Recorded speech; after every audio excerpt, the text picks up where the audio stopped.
What's up everybody? Good morning. Tommy here, Math Productions, and this video is picking up where the last one left off. We're in our modded survival playthrough series, early on in a new run, and a Crimson Fleet start run, and we're here on Akila City because we were following up with an invitation to join the Trackers Alliance, or at least meet with them. We met with Agent No1, the leader of the Trackers Alliance, at the end of the last episode, and they gave us our first introductory type mission to the Trackers Alliance. We're trying to find a dude who has a bounty and is known to be here in Akila City. When you run around with the scanner out, people are going to be highlighted blue, but people with the bounty, like the person that we're looking for this quest here for the Trackers Alliance, they're going to be highlighted red. So that's why I was running around the courtyard there with the scanner out. I was looking to see if I could find anybody highlighted red. I've done this quest line once before, and not like for this playthrough obviously, but like one other time in the existence of the quest line. And when I did it that one time, the dude I was looking for was in that courtyard there at the start of Akila City. He was literally posted against a wall right outside the bar. So that's why I went right there, didn't see him. So we figured we'd come over here to this weapon vendor. The NPC schedules, or the NPC and store schedules and routines, that mod adds in a couple robot type vendors for different shops in different places when the human NPCs are going to be, quote, off the clock. Luckily that shop, there's that dude highlighted red, there we go. But luckily that weapon shop we went into, even though the human was off the clock, the robot was there. I thought I had a big brain moment and I was like, oh yeah, energy type damage, that's like EM. That means I can stun and knock stuff out. Like I said, I was in a moment where I thought I had a big brain. I did not have a big brain because it's definitely just a regular laser type weapon. Yeah, so I still don't have an EM weapon, and I bought a laser weapon even though I'm working on the ballistic perk in the perk tree, right? Anyway, sometimes you just do things and it is what it is. But then after wasting money on that laser weapon, we went over to the bar, waited for a few hours, and in the morning we got eyes on our target and we went and confronted them, right? We're going to take them with us to try to find their boss. And check that out. You see it on screen? Super peculiar. Literally, my outfit was fine and normal. And as I was literally just running through the spaceport, freaked out. And it went all striped. So we're going to quit out of the game, load back into it. It's still freaked out. I have no idea why or what's going on with that. And then as soon as I'm in my ship, it's back to normal. I don't have any theories either. I have no idea why. I don't know what's up with that. It does it a couple other times in this play. I don't know if it was maybe just like my internet connection during this session or what. Obviously, I'm going to keep playing and we're going to find out if it keeps happening or not. I do change outfits at one point because I was tired of it happening, because it happens again when I get done with this dungeon. But neither here nor there. It fixed itself in front of our eyes. We don't know why, but we're finally at this no gravity spaceport dungeon, which is the big dungeon for the Trackers Alliance quest. I won't front, I did definitely go down a few times going through this dungeon, and there's one part where I skip out, or I cut out a big portion of time searching. The biggest bit of advice that I can give you on this dungeon, 2 bits, 1 standard. First one, the standard one, just take your time, right? Rushing through it is not necessarily going to help you. Taking your time is going to help you. The other one, though, do not do like I tend to do when running through dungeons, which is just once I down the enemies, I just move on until I start really getting low on ammo or something like that, or if I know it's like one of the main bosses that's going to have better loot. I'm not overly worried about prioritizing looting those down enemies. You really need to in this dungeon, because one of those downed enemies has a specific key that you're going to need, and if you don't have said key, you're going to get stuck at one portion of this level trying to get into that door right there. So definitely, again, loot the corpses. This one here had the key we needed. We're able to get right up into it and open that door. That cut that preceded us getting into this room, I kid you not, was probably like 20 minutes by itself of me just roaming around, cursing, thinking, where is this key?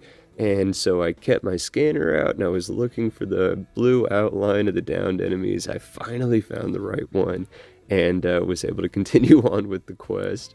Once you get into that room, you check some stuff out, you unlock this door, come into this part of the spaceport.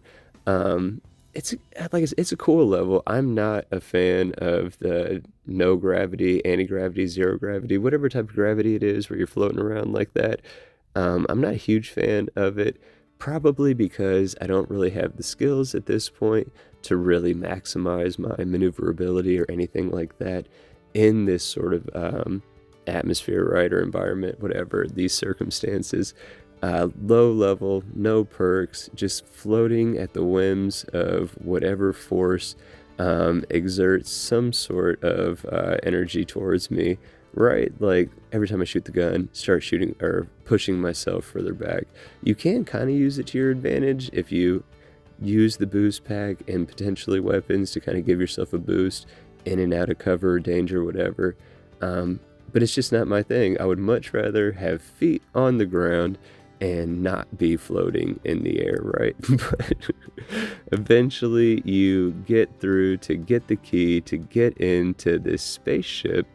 Once you're at this spaceship, you need to go ahead and test a missile launch sequence. It's going to blow a hole somewhere in this facility. It's a bridge between the two sides.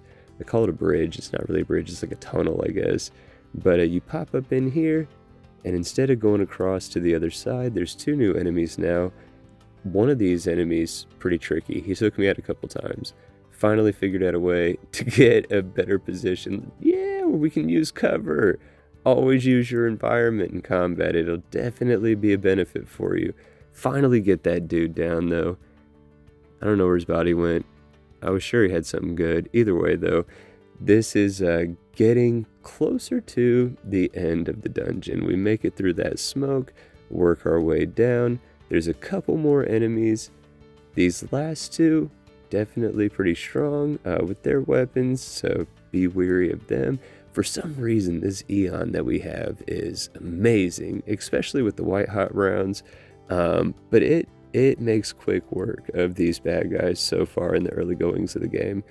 But we're going to grab the loot here and make our way over here. That's where we find this dude.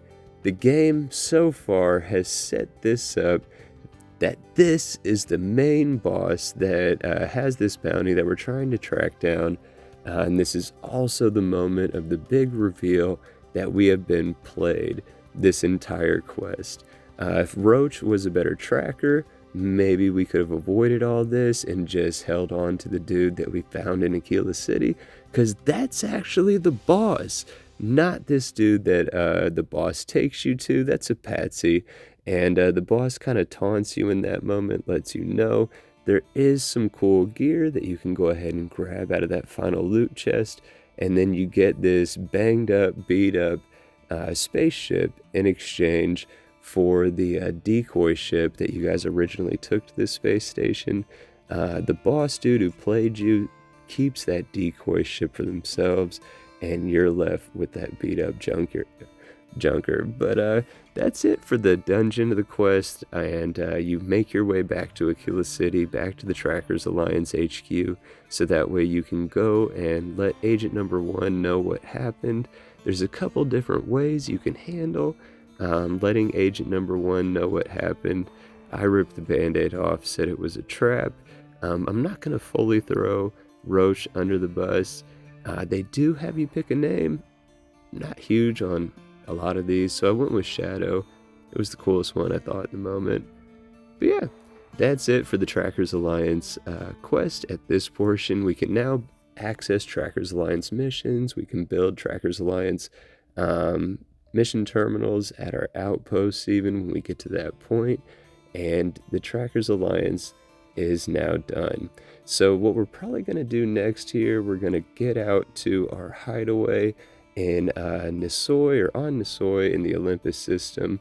That's Crimson there, one of our bipedal pets that we've had for a while. Like I said, this is our hideout, our retreat. Ezekiel's chilled here before. He's not a huge fan since Crimson's been here. If you notice, he's kind of chilling in the background up on top of some shelves. He's a little scared. But Crimson's super cool. I love Crimson. You see, he was just laying there, rolling around, having a good time. Just like I hope that everybody did watching this video. I hope you enjoyed it. If you did, I hope you press the like button. Hope you consider subscribing to the channel. At this point, we don't have any more credits because I spent most of them to build our little starting... Dude's just standing there. To build our little starting unit here. So next episode, we're back to the grind of building those credits back up. Doing it the Fleet way. Let me know in the comments what you think, and as always, take care.